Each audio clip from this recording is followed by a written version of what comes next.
Hello नमस्कार, मी सांची माझ्या चॅनलमध्ये तुम्हा सगळ्यांचं अगदी मनापासून स्वागत.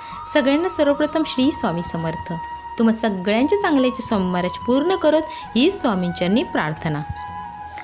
स्वामींची लाखो करोडो लोक सेवा करतात आणि हजारो लोकांनाच प्रचिती काय येते, त्या हजारोमध्ये तुम्ही का नाही असं प्रत्येकाला वाटणं साहजिक आहे. बघा, तुम्ही रोज सेवा करता, मग प्रचिती का नाही? उलट घरात भांडणं होतात, असलेले प्रॉब्लेम वाढत जातात. तर सगळ्यात महत्त्वाचं कारण म्हणजे कुणीतरी सांगितलं, त्याला प्रचिती आली म्हणून मी सेवा केली. तर तुम्ही सेवा का करताय की त्याला अनुभव आला म्हणून.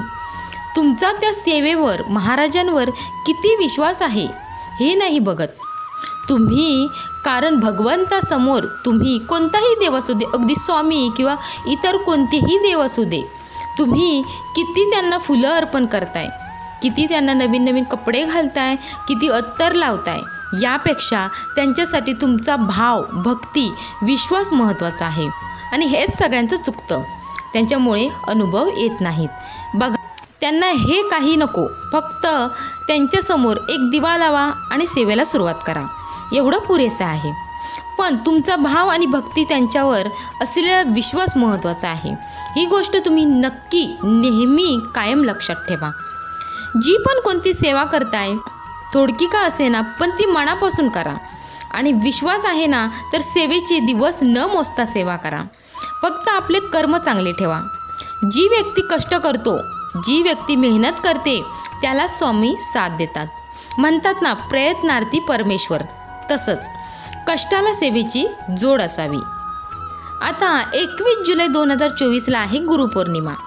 तर गुरुपौर्णिमेपासून तुमची कोणतीही अडचण असेल, घर, व्यवसाय, संतान, मुलंबाळं आजारी आहेत, स्वतःसाठी, घरातल्या व्यक्तींसाठी, नवऱ्याला जॉबच्या ठिकाणी अडचण आहे, तिथे यश येत नाही आहे, मुलांना यश येत नाही आहे, मुलांना जॉब मिळत नाही आहे, सतत मुलं आजारी आहेत, सतत मुलं चिडचिड करत आहेत, घरामध्ये तुमचा इतर कोणता प्रॉब्लेम आहे, अशा असंख्य अडचणींसाठी ही सेवा तुम्ही नक्की करू शकता.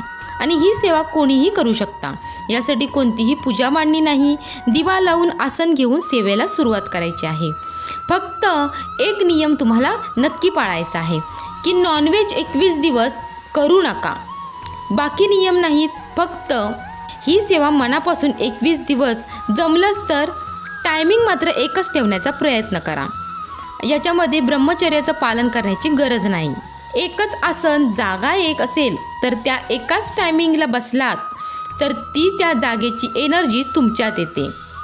काही तशीच अडचण आली तर टायमिंग वेगळा झालाच एकाच दिवशी तर चालेल, पण जास्त करून तुम्ही एकच टायमिंग ठेवण्याचा प्रयत्न करा. आता सेवा काय करायची आहे? तुम्हाला स्वामी चरित्र सारामृताचे 21 दिवसात 3 दिवसाचं एक असे 7 पारायण करायचे आहेत. आणि शक्य असेल तर रोज एक पाठ केला तर अतिशय उत्तम. एक पाठ म्हणजे तुमचे 21 पारायण पूर्ण होतील. याला 1.5 तास लागू शकतो.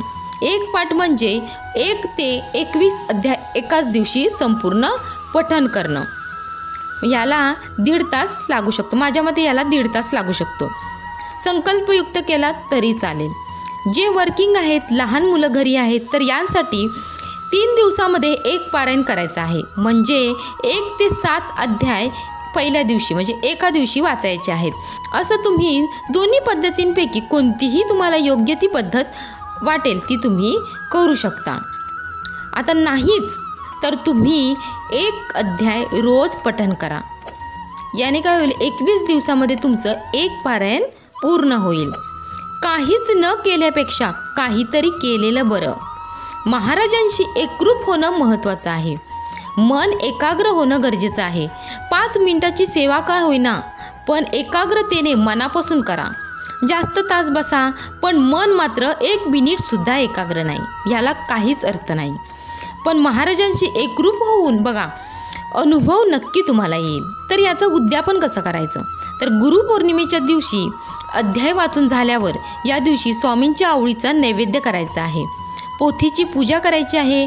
एखादं जोडपं पूजून, जर तुम्हाला शक्य असेल तर एखादं जोडपं पूजून त्यांना जेवू घालायचं आहे. जेवू घालायला तुम्हाला जोडपं नाही मिळालं तर केंद्रात शिधादान करू शकता. साधं आणि सोपं, अगदी घरात पूजा करायची आहे तर या पद्धतीने साध्या आणि सोप्या पद्धतीने पारायण करायचं आहे आणि स्वामींच्या चरणी झालेली सेवा रुजू करायची आहे.